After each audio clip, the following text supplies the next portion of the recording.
কালি যে গান এটা দেখিছিলো কাৰ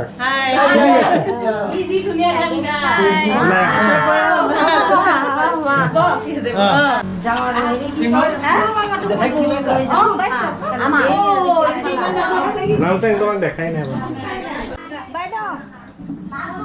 বিয়া এখনত মানুহৰ মনবোৰ একদম ৰঙীন ৰঙীন হৈ থাকে সেইটো মানে এই গোটেই মানুহখিনিক দেখিলে এইটো বুজি পোৱা যায়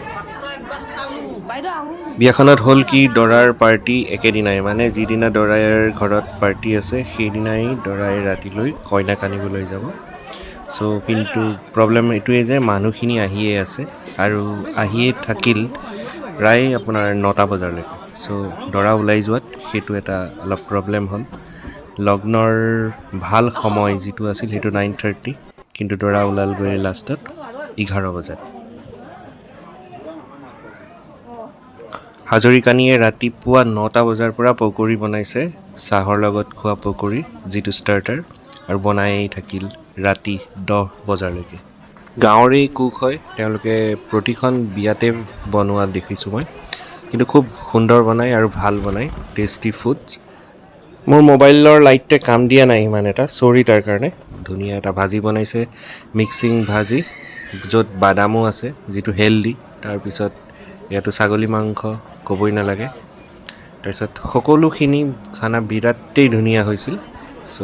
এইটো আৰু মই খাই কৈছোঁ কাৰণে ক'ব পাৰিছোঁ গতিকে বিৰাট ভাল লাগিল খোৱাখিনি আৰু চ' এনেকৈয়ে বিয়াখন আগবাঢ়ি গ'ল আৰু খোৱাৰ যিটো মানে ৰান্ধনীশাল সেইটো ধুনীয়া লাগিছিল মানে বহুত দীঘলীয়াকৈ আৰু তেওঁলোকক যথেষ্ট স্পেচ দিয়া হৈছিল বাকী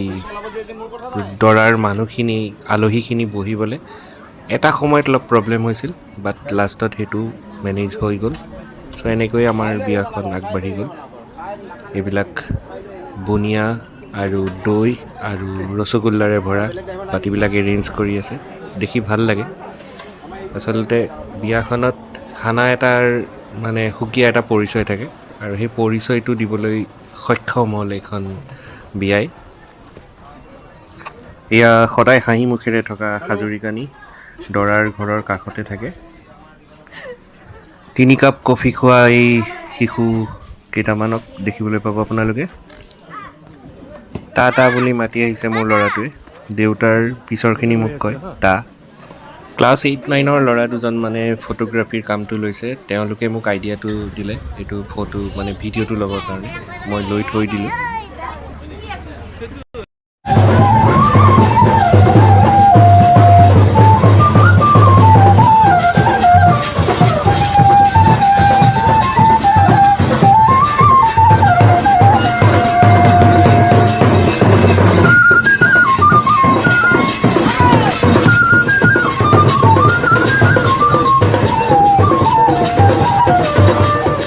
মধ্যনিশা প্ৰায় 12:45 বজাত আমি কইনাঘৰ সাজু হ'লোহি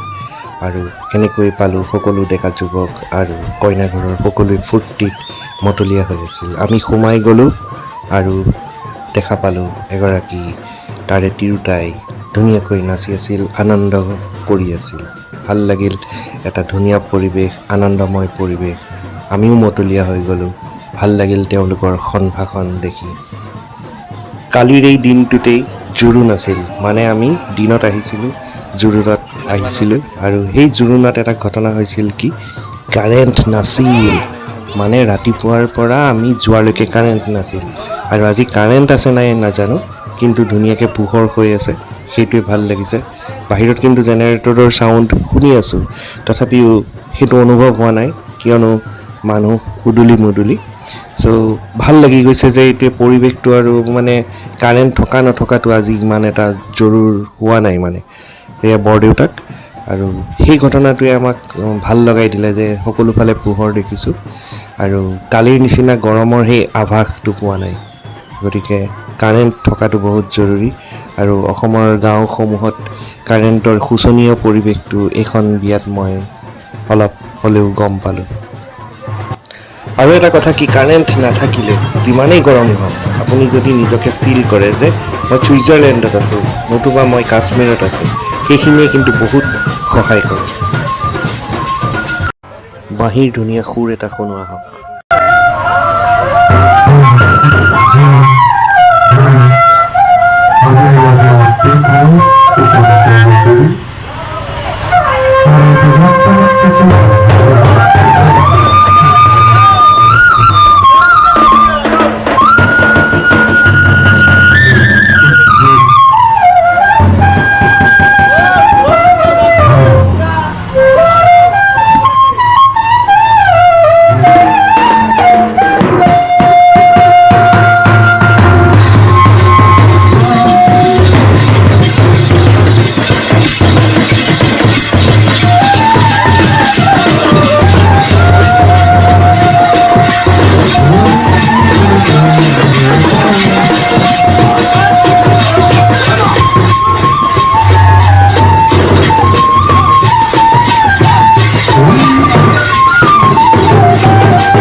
এই পুথিখন পঢ়াৰ কাৰণে মানে আৰু আনন্দটো অলপ ইমানতে সমাপ্ত কৰিব লগা হ'ল।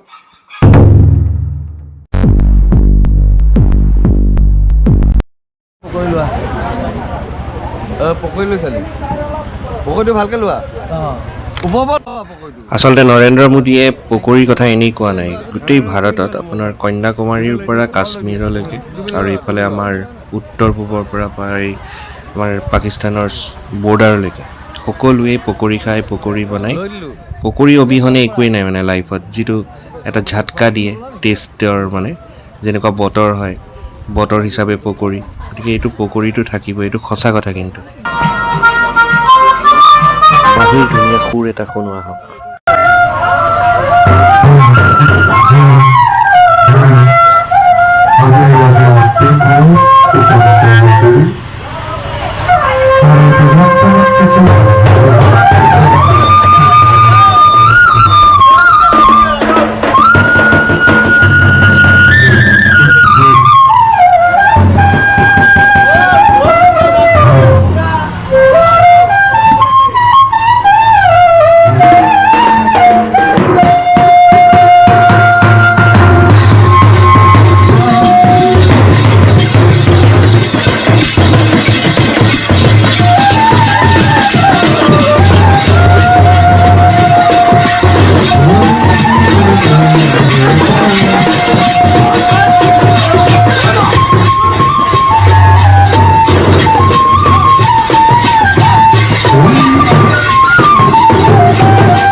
এই পুথিখন পঢ়াৰ কাৰণে মানে আৰু আনন্দটো অলপ ইমানতে সমাপ্ত কৰিব লগা হ'ল।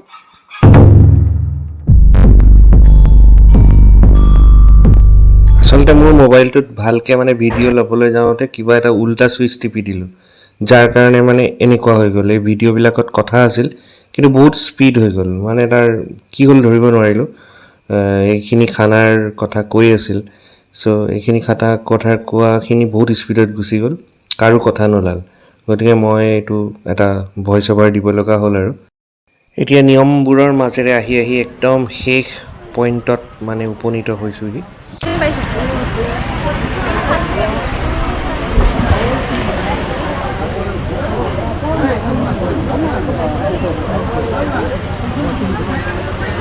মোৰ লাভৰ কাৰণে পৰমেশ্বৰে যে তোমাৰ দ্বিতীয় ঘৰ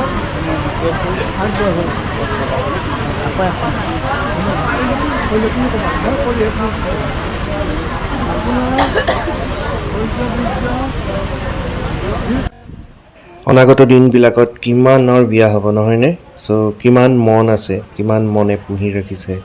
নিজৰ হৃদয়ত নিজৰ বিচৰাজনক। কিছুমানে বিচাৰি আছে, কিছুমানে বিচাৰি পোৱা নাই,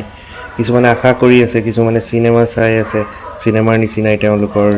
জীৱন সংগী হ'ব, এটা ধুনীয়া বাতাবৰণৰ সৃষ্টি হ'ব। চ' এনেকৈ আচলতে পৃথিৱীখন আশাতেই জীয়াই থাকে আৰু আশাতেই আগবাঢ়ি থাকে। আশা ৰাখোঁ এনেকেই আহি থাকক ভাল দিনবিলাক সকলোৰে বাবে, আৰু নৱবিবাহিত দম্পতীহালৰ এনেকৈয়ে জীৱন মধুৰ হৈ পৰক আৰু ৰঙীন হৈ পৰক সকলোৰে জীৱন। ধন্যবাদ।